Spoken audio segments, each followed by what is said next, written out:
j'aimerais maintenant présenter Madame Jocelyne Sonang, qui est directrice non exécutive du réseau africain en économie circulaire. C'est un réseau qui est basé en Afrique du Sud et qui est présent dans plus de 42 pays. Ce réseau fédère des praticiens, des décideurs qui sont engagés dans la transition circulaire du continent africain. Elle est aussi membre du Global Future Council of the Sustainable Use of Resources du Forum économique mondial, où elle contribue aux réflexions stratégiques internationales sur la gestion responsable des ressources. Et moi, je suis très, très heureuse de vous entendre sur les transferts de savoir, mais aussi financiers et autres, entre nos continents. À vous la parole. Merci. Bonjour à tous. C'est un réel plaisir d'être ici aujourd'hui et de prendre la parole à ce colloque qui est très important pour nous parce que tout ce que nous faisons au réseau africain de l'économie circulaire, c'est vraiment de faire en sorte que la voix africaine puisse être prise en compte dans les décisions et les politiques publiques circulaires au niveau mondial.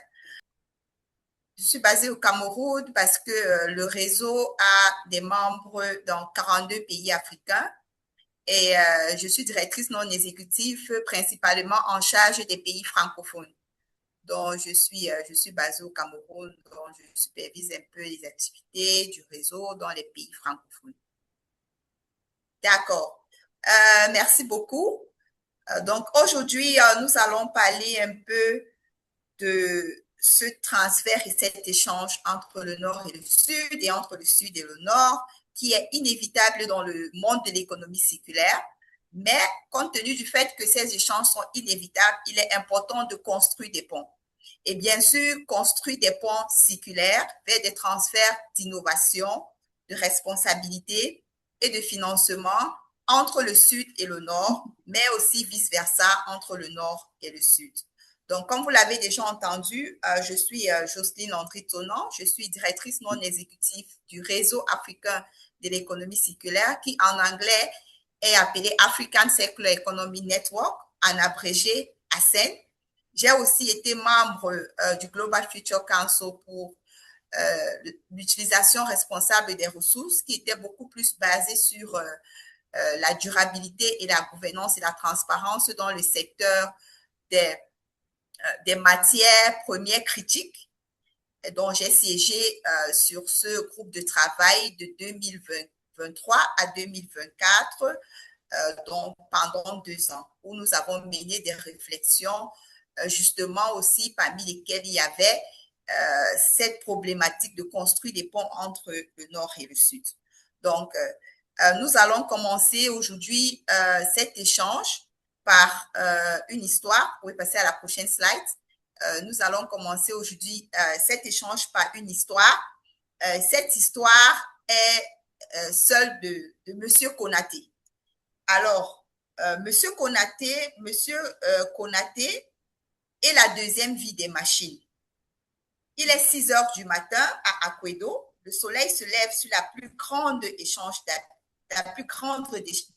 d'Abidjan et peut-être sur l'un des sites les plus symboliques de ce que notre économie mondiale préfère ne pas regarder en face. Monsieur Konaté, lui, il est déjà là. Il l'est d'ailleurs tous les jours. Avec ses gants usés, ses outils de fortune, un marteau, une pince, parfois des mains nues, il s'attaque à ce que le monde a décidé d'appeler des déchets. Des téléviseurs à écran plat, des ordinateurs portables, des téléphones, des câbles enchevêtrés, des équipements électriques et électroniques qui ont terminé leur vie utile quelque part en Europe, en Asie ou en Amérique du Nord et ont traversé l'Atlantique dans des conteneurs et ont atterri ici à Akwedo, souvent déjà brisés à l'arrivée. On l'appelle ferrailleur, mais lui, il préfère dire qu'il est récupérateur de ressources. Pendant des heures, sous une chaleur écrasante, M. Konaté démantèle pièce par pièce. Il sépare le plastique du métal, le cuivre de l'aluminium, isole les câbles électriques où se cachent des infimes quantités d'or, de l'argent, du palladium. Rien ne doit être gaspillé. Chaque fraction a une valeur. Chaque fraction a également une destination. Le plastique ira à une petite unité de recyclage local. Le fer sera revendu à la filière sidérurgique informelle. Les métaux précieux, eux, prendront parfois la route vers d'autres pays, vers le sud ou l'est, où les opérateurs sauront les valoriser. Monsieur Konaté ne sait peut-être pas avec ces mots-là, mais ce qu'il fait a un nom, l'économie circulaire. Seulement voilà, ce que M. Konaté ne sait pas non plus, ou plutôt ce qu'il ressent dans son corps, sans pouvoir le nommer, c'est le prix qu'il paye pour ce travail que personne d'autre ne veut faire. Les fumées des câbles brûlés pour récupérer le cuivre, les poussières de plomb des vieilles soudures, le mercure des écrans, le cadmium des batteries, des substances qui s'accumulent silencieusement dans l'air qu'il respire, dans le sol qu'il foule, dans l'eau que ses enfants boivent. Il n'a pas de masque homologué, il n'a pas d'équipement de protection, il n'a pas d'assurance maladie. En gros, il n'a aucun filet. Et pourtant, c'est ce que l'histoire devient, c'est ici que l'histoire devient à la fois révoltante et profondément humaine. Monsieur Konaté n'attend pas. Il ne reçoit aucune écotaxe. Pourtant, ces équipements en ont généré une, quelque part en Europe ou en Amérique du Nord. Au moment de la mise en marché, cette taxe est restée là-bas. Elle a financé des filières de collecte propre, des centres de traitement certifiés, des emplois décents dans les pays où ces appareils n'existent pourtant plus. Chaque matin, il opère dans l'informel sans reconnaissance, sans protection, sans financement. Et pourtant, il est là. Parce que si ce n'est pas lui, ce sera la décharge. Les polluants s'infiltreront dans les nappes phréatiques, les métaux précieux partiront en fumée, la ressource sera perdue. Et personne nulle part dans le monde ne sera tenu pour responsable. Monsieur Konaté porte seul le coût environnemental et sanitaire d'un système économique mondial qui n'a jamais prévu de le rembourser. Il est ingénieux, il est courageux, il est indispensable. Mais pourtant, monsieur Konaté est invisible. C'est de lui et des milliers d'hommes et de femmes comme lui, à Accra, à Lagos, à Dakar, à Nairobi, que je veux vous parler aujourd'hui. Parce que construire des ponts circulaires équitables, cela commence par regarder en face ce qui se passe à Akwedo au lever du soleil. Donc, nous allons à présent vous parler d'une autre histoire qui est plutôt celle de M. Agéman. L'histoire de M. Agéman. M. Agéman, lui, il est plutôt basé au Ghana. Donc, M. Agéman, chaque matin, chaque jeudi matin, M. Agéman, chaque jeudi matin, va se lever et aller à la... Monsieur Agéman va se lever chaque jeudi matin et il va se rendre au marché de Katamanto.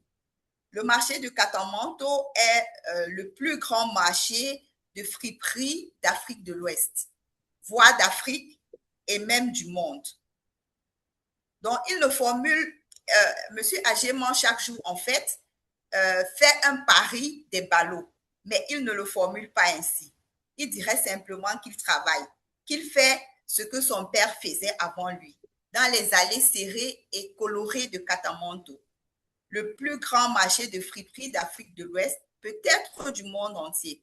Un labyrinthe vivant de plus de 30 000 vendeurs, où chaque semaine débarquent des dizaines de tonnes de vêtements de seconde main venus d'Europe, d'Amérique du Nord ou d'Asie.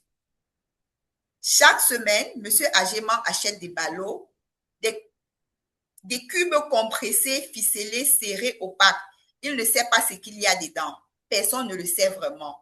Avant de trancher la sangle et de plonger les mains à l'intérieur, c'est ça le pari.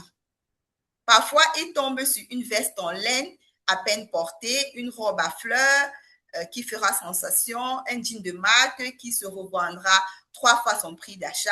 Ces jours-là, il rentre chez lui, le sourire aux lèvres.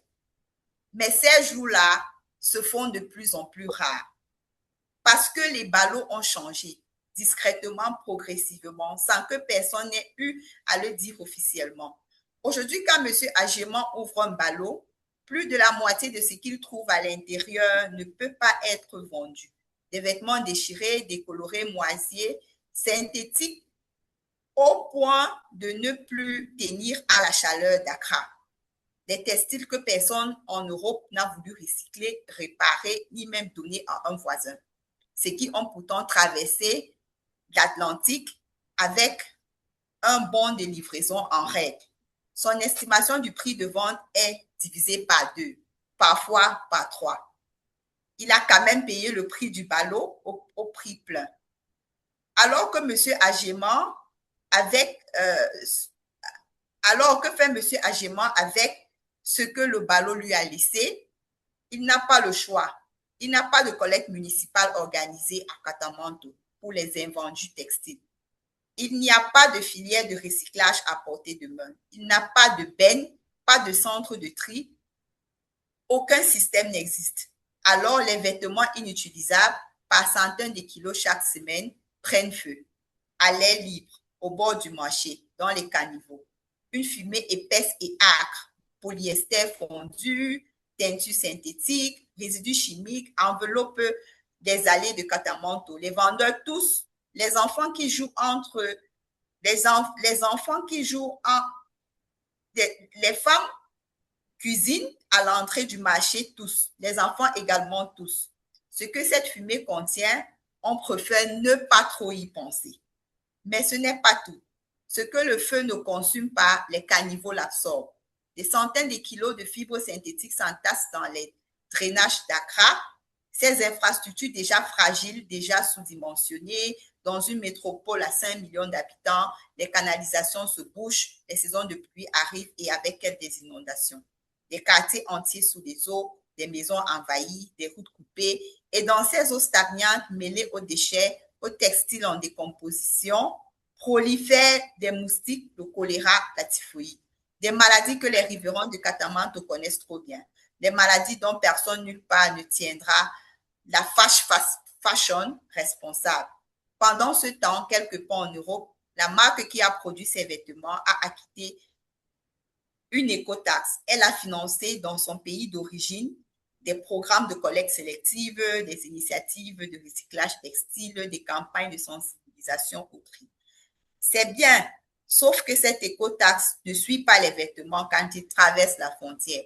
Elle reste là où elle a été payée. Elle finance des solutions pour des déchets qui ne sont plus là. Et à Accra, à Katamanto, dans les caniveaux, dans les poumons des riverains, personne ne reçoit rien. Monsieur Agéman le sait au fond. Il ne dit pas. Il ne dit pas responsabilité élargie des producteurs. Il ne dit pas défaillance systémique des mécanismes de co-responsabilité transfrontalière. Mais il dit à qui veut l'entendre entre deux ballots déficit. On nous envoie leurs problèmes. On se débrouille et on recommence. Le lendemain matin, il est de retour à Katamanto. Il saisit une nouvelle sangle, il tranche, il espère. Il y a quelque chose de profondément injuste, de profondément urgent, dans le fait que le courage de M. Agéman soit notre seul filet de sécurité. Donc, nous venons ici, la prochaine slide, s'il te plaît, nous venons ici de voir deux histoires similaires qui sont peut-être distinguées par le type de matériaux en présence. Celle de M. Konaté, qui est à Abidjan, qui est ingénieux, courageux, indispensable, mais pourtant invisible. Celle de M. Agéman à Accra, qui est résilient, débrouillard, porteur de risques, mais qui pourtant n'a aucun filet. Ce qui leur manque, ce n'est pas de la capacité, c'est l'alignement des responsabilités, l'infrastructure et les instruments financiers avec la réalité des flux mondialisés. Prochaine slide. Donc, aujourd'hui, nous allons regarder un peu le paradoxe nord-sud, le déséquilibre structurel qui existe pour savoir vraiment qui capte les bénéfices, qui supporte les coûts. Mais également, nous allons parler du Sud, non pas seulement comme cet espace qui subit, mais comme un espace d'innovation. Et ensuite, nous allons aller construire des ponts circulaires entre le Sud et le Nord. Et nous verrons comment est-ce que, grâce à ces ponts circulaires, nous pouvons aller vers une circularité équitable. Prochaine slide. Donc, le paradoxe nord-sud. Parlant des flux de matière sans transfert de responsabilité, on observe qu'il y a des volumes de plus en plus croissants de textiles, de déchets d'équipements électriques et électroniques, y compris des véhicules aussi, qui sont exportés chaque année du Nord, je vais parler ici précisément, vers l'Afrique, qui est un des premiers marchés qui reçoit ce type d'équipement. Toutefois, il y a 0% de transfert REP, dont les écotaxes et les mécanismes ne suivent pas toujours ces produits.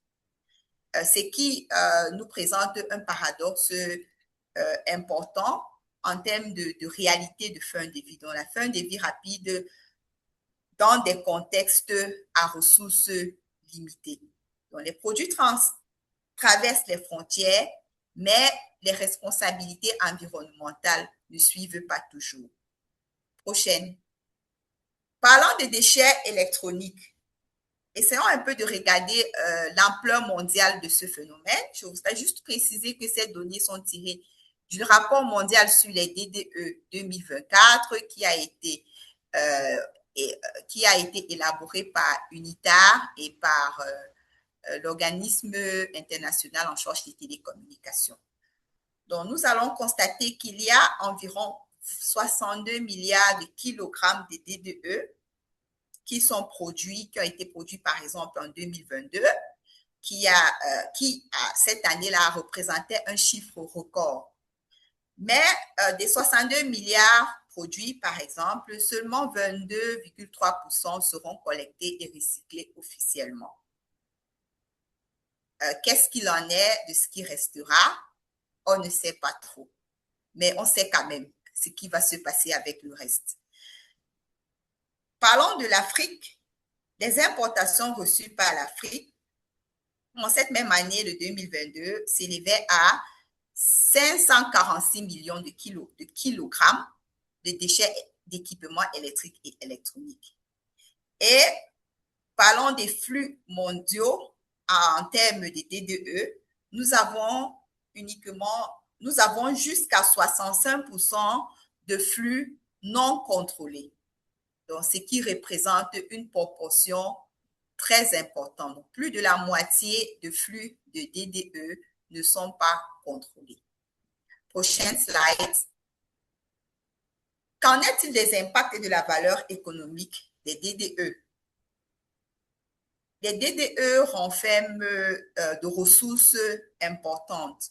Si on regarde un peu la valeur totale des métaux qui peuvent être récupérés en fin de vie, cela est estimé à 91 milliards de dollars, dont les différentes catégories de métaux ou bien de matières précieuses contenues dans ces DDE ont également, elles aussi, des proportions différentes. Par exemple, le cuivre récupéré à partir des DDE s'estime à 19 milliards de dollars, l'or à 15 milliards de dollars, le fer à 16 milliards de dollars. Mais toutefois, on a des matières récupérables qui sont perdues, qui sont estimées à 28 milliards de dollars. Dans tout ceci, il y a des minerais qui sont épargnés par le recyclage qui peuvent être estimés en termes de quantité à 900 milliards de kilogrammes. D'un autre côté, on regarde les impacts non gérés.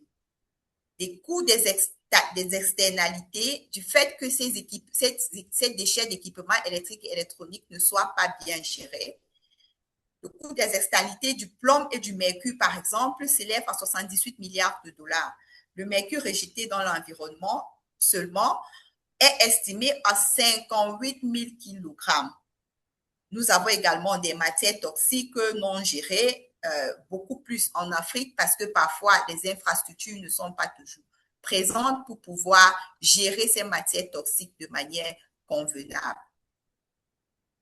Et malgré tout ce potentiel et toutes les externalités qui peuvent être causées par la mauvaise gestion des DDE, nous voyons quand même que sur 193 pays, nous n'avons que 81 pays qui ont une politique sur les DDE, ce qui est quand même assez grave. Ça veut dire que dans le reste des pays, plus d'une centaine, la problématique n'est pas encore inscrite comme une priorité de ces différents gouvernements. Et la majorité de ces pays où nous n'avons pas ces politiques se retrouvent bien sûr dans le Sud.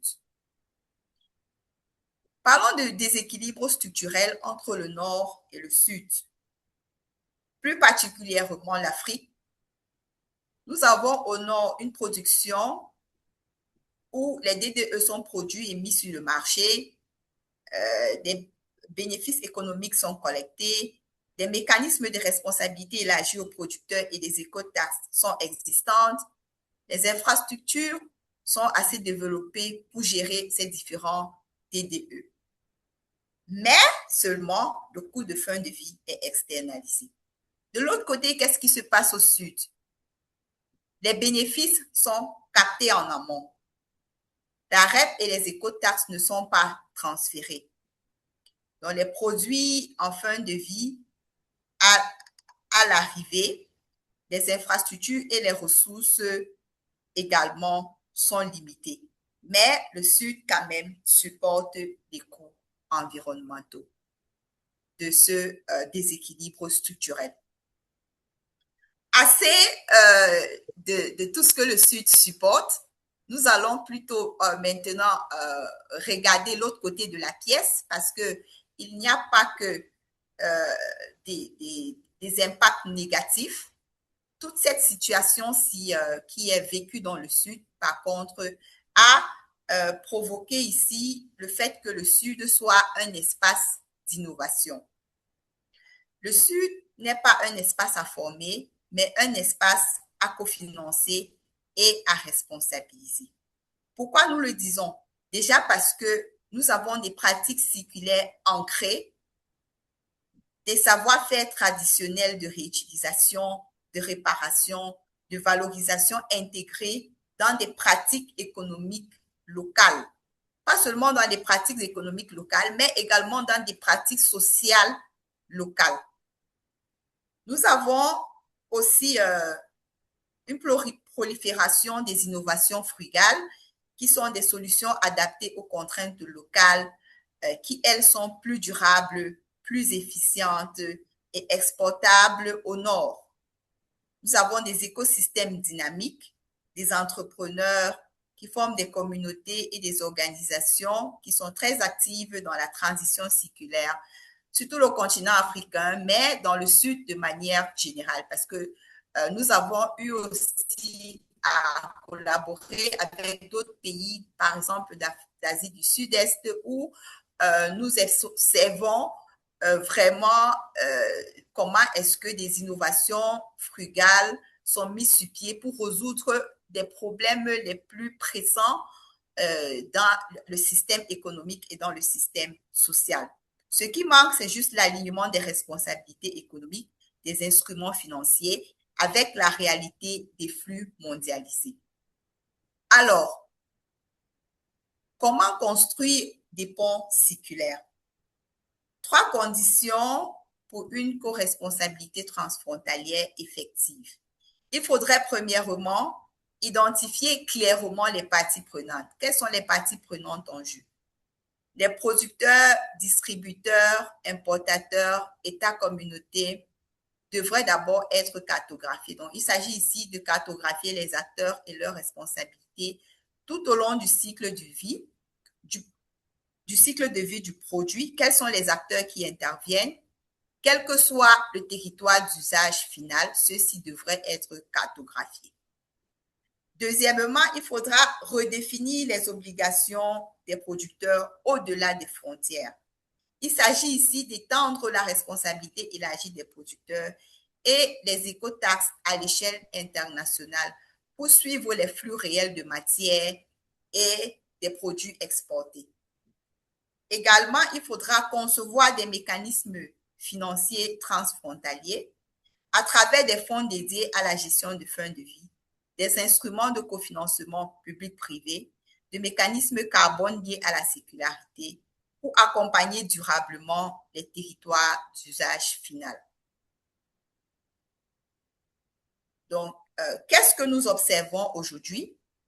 Donc, aujourd'hui, pour aller vers une circularité véritablement équitable, nous avons une situation qui est comme une situation de référence ou un statu quo, mais nous voulons bien quitter de cette situation de référence pour aller vers une circularité véritablement équitable.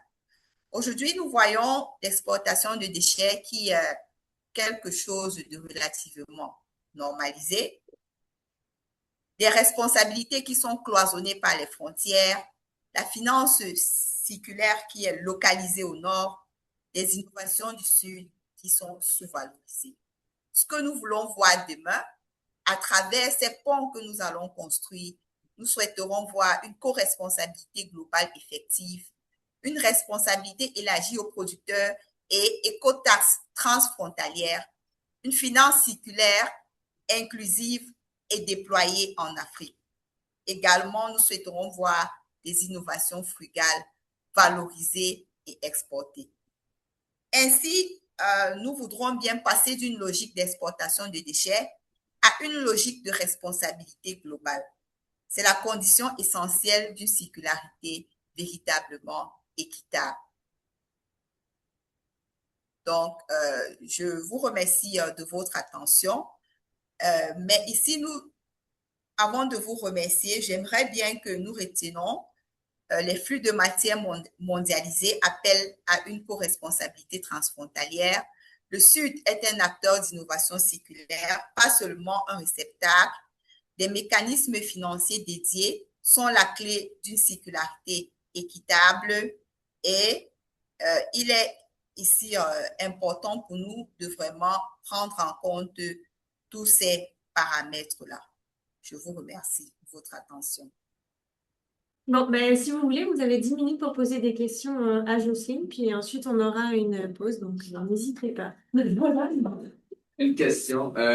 Johan Saton, Affaires mondiales Canada, je travaille pour le service des délégués commerciaux et considérant la géopolitique actuelle, et je suis j'ai beaucoup sur la circularité parce que c'est comme quelque chose de très intéressant, qu'est-ce qu'on fait avec nos déchets. Mais avec le prix du pétrole qui augmente énormément, puis avec la situation qui ne semble pas pouvoir se résorber, transporter des déchets ou des matériaux par bateau, que je présume est vraiment le principal transport, à l'absence de pétrole, s'il y a 20% du pétrole mondial qui n'existe pas, un moment donné, quelqu'un qui transporte quelque chose va devoir un moment donné faire un tri, dans le jeu de mots, dans ce qu'il transporte pour voir la valeur de ce qu'il transporte. Dans l'éventualité d'un ralentissement de transport où il va y avoir vraiment un effet d'entonnoir dans les pays du Nord en matière de transport de vêtements ou d'autres objets électroniques vers le Sud, est-ce qu'il y a un plan pour profiter de cette opportunité-là pour, en matière de ralentissement, de revoir, de peut-être renforcer certains mécanismes financiers, tout ça, pour montrer qu'il y a comme quelque chose à faire quand même en matière d'échange, mais qu'on pourrait vraiment arriver avec une éco-fiscalité plus égalitaire entre le Nord et le Sud. Y a-t-il des réflexions en ce sens? OK, d'accord, merci. C'est plutôt très pertinent la question que vous soulevez. Et je dirais qu'elle est même très d'actualité compte tenu de l'actualité que nous vivons en ce moment face à la flambée des coûts de pétrole et autres. Donc, ici, il il s'agira bien sûr de voir comment est-ce que, parce que je pense que tout part des politiques publiques qui sont implémentées dans les pays d'origine, où est-ce que ces matériaux sont produits, que ce soit les DDE ou bien que ce soit les textiles ou que ce soit les véhicules, qui devraient, à mon sens, faire des études pour voir quel est le manque à gagner, par exemple, du fait d'exporter. Mais si on tient compte de ce qui s'est passé jusqu'à présent et de ce qui continue à se passer, visiblement, il se pourrait que exporter, parce que les ballots, par exemple, ne sont pas que exportés en tant que déchets. Ils sont exportés en tant que textile, donc en tant que friperie. Ça veut dire que ce ne sont pas des déchets, mais c'est des marchandises qui arrivent, qui sont vendues et qui génèrent une certaine valeur économique. Donc, parlons du textile, parlons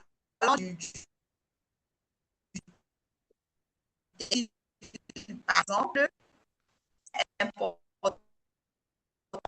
plus dit à propos des textiles, parce que c'est un marché très important. Dollar, par exemple. L'Union européenne à elle seule exporte 30% du textile et la première destination, bien sûr, est l'Afrique qui reçoit 34% de ces textiles usagés-là. Et aujourd'hui, la filière friperie emploie des millions de personnes à travers l'Afrique et peut-être d'autres pays du Sud. Donc, nous voyons que l'export de la fripe ou bien du textile usagé n'est pas seulement en lui négatif, mais ce que nous déplorons ici, c'est le fait que ce textile qui est exporté ne l'est pas suivi de l'écotaxe ou bien des frais de responsabilité élargis aux producteurs. Parce que dans les pays d'exportation aussi, il y a des failles en matière de tri. Donc, parfois, nous nous disons que le tri n'est pas bien fait, ou bien parfois, cela dépend aussi des coûts et des couleurs. Peut-être la personne qui est au tri peut se dire, oui, ça c'est un vêtement qui peut être racolé en Afrique, mais arrivé sur le marché, le fripier qui est le vendeur de friperie, connaissant son marché déjà, se dit non, ce vêtement ne peut pas être vendu, ce vêtement ne peut pas être vendu. Et c'est dans ce cas qu'il se retrouve donc avec parfois plus de la moitié du ballot qui est invendu. Donc, il faudrait peut-être parfois avoir des critères assez rigoureux dans les pays d'exportation pour savoir ce qui peut être exporté ou pas. Et pour ça, il faudra travailler avec les fripiers d'un côté et les exportateurs de friperies de l'autre côté qui, de commun accord, peuvent mettre sur pied des critères qui leur permettent d'envoyer de plus en plus de ballots qui puissent être utilisés. Et même dans ce cas, compte tenu du fait que ce sont des textiles déjà usagés, ces vêtements ne seront plus portés sur une durée assez longue. Ça veut dire que tôt ou tard, même s'ils sont rachetés par un consommateur X, ce vêtement va se retrouver dans une poubelle quelque part qui est mal gérée, soit enfoui, soit dans une rigole, ou bien sera brûlé. Ça veut dire que le mécanisme de transfert d'écotaxes peut permettre de renforcer les capacités des municipalités dans les grandes villes, de mettre sur pied aussi des systèmes de reprise de ces vêtements-là qui sont arrivés à fin de vie. Parce que comme ça coûte relativement moins cher, le consommateur achète en grosse quantité et parfois il se retrouve avec une penderie pleine de vêtements usagés et le moyen le plus facile pour lui de s'en débarrasser est de brûler, ce qui est nocif non seulement pour lui, mais pour son environnement et pour son entourage. Maintenant, pour être clair là-dessus, il faudra faire une étude comparative entre le recyclage de ces vêtements usagés dans les pays du Nord et l'envoi de ces vêtements usagés dans les pays du Sud. Et pour ce, plusieurs paramètres seront pris en considération. Par exemple, sur le côté social, les emplois qui sont créés dans les pays du Sud, qui ne sont pas que négatifs, la valeur économique que cela génère des deux côtés, que ce soit dans les pays exportateurs ou dans les pays importateurs. Il faudra aussi regarder peut-être l'empreinte de carbone aussi que cela génère. Qu'est-ce que ça représente en termes d'empreinte carbone d'envoyer ces équipements-là? Est-ce que tous ces envois-là sont couverts, par exemple, par des offsetting avec des projets carbone qui font des compensations carbone pour cela?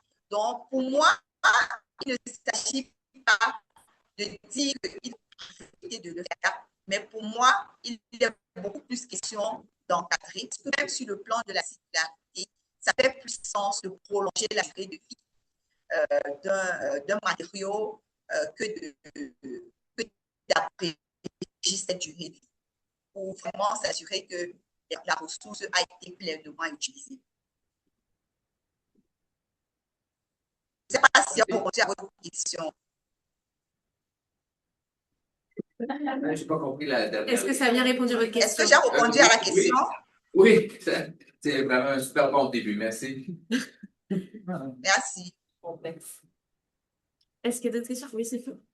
Merci beaucoup pour cette présentation. C'était très éclairant et j'ai beaucoup aimé la mise en situation au départ. Vous avez, donc, concrètement, en fait, vous avez pas parlé de la Convention de Bâle qui régit le commerce, qui essaie de contrôler le commerce international des déchets, des produits en fin de vie toxiques.